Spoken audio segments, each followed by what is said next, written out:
যারা ৭১কে ভুলে যেতে চায় তারা বাংলাদেশকে বিশ্বাস করে না, এমন মন্তব্য করেছেন স্থানীয় সরকার মন্ত্রী ও বিএনপি মহাসচিব মির্জা ফখরুল ইসলাম আলমগীর। বলেন, ধর্মের ভিত্তিতে যারা দেশকে বিভক্ত করতে চায় তাদের রুখে দেবে জনগণ।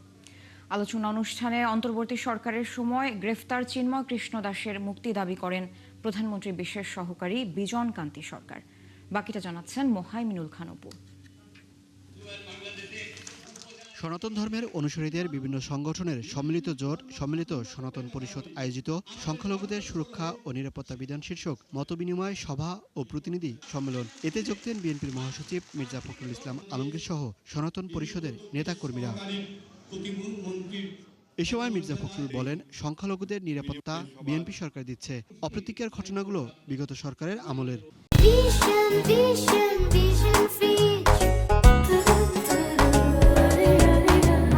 আমরা সরকারে আসার পরে আমি এটুকু বলতে পারি যে আপনার অত্যন্ত সচেতনভাবে সকল ধর্মের সকল মানুষের অধিকারকে সুরক্ষার জন্য, তাদের সম্পদকে সুরক্ষার জন্য সব রকম ব্যবস্থা আমরা গ্রহণ করেছি।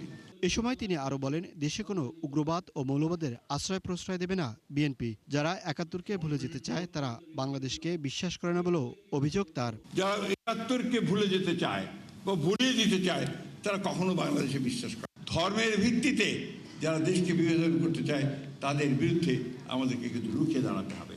আমরা এখানে উগ্রবাদকে প্রশ্রয় দিতে পারি না, মৌলবাদকে প্রশ্রয় দিতে পারি না। আমরা এখানে একটা উদারপন্থী গণতান্ত্রিক বাংলাদেশ আমরা নির্মাণ করতে চাই। একই মতবিনিময় সভায় যোগ দিয়ে অন্তর্বর্তী সরকারের সময় গ্রেপ্তার চিন্ময় কৃষ্ণ দাসের মুক্তি দাবি করেন হিন্দু, বৌদ্ধ, খ্রিস্টান ও ক্ষুদ্র নৃগোষ্ঠী বিষয়ক প্রধানমন্ত্রীর বিশেষ সহকারী। আমরা এখন তার মুক্তি চাই, অবশ্যই চাই। মুক্তি দেওয়ার জন্য সরকার প্রক্রিয়া চলমান রেখেছেন। এই মুহূর্তে মুক্তি দেওয়ার ক্ষেত্রে আরও কিছু সিদ্ধান্ত প্রয়োজন, কিন্তু আপনি একটা কাজ করেন, প্রয়োজনে তাকে এনে তার মাকে দেখার জন্য পেরোলে তাকে নিয়ে আসার জন্য প্রার্থনা দিতে বলেন। অনুষ্ঠানে সারা দেশ থেকে আসা সনাতন ধর্মাবলম্বীদের ৪০-এরও বেশি সংগঠন অংশ নেয়। মোহাইমিনুল খান অপু, ৭১, ঢাকা।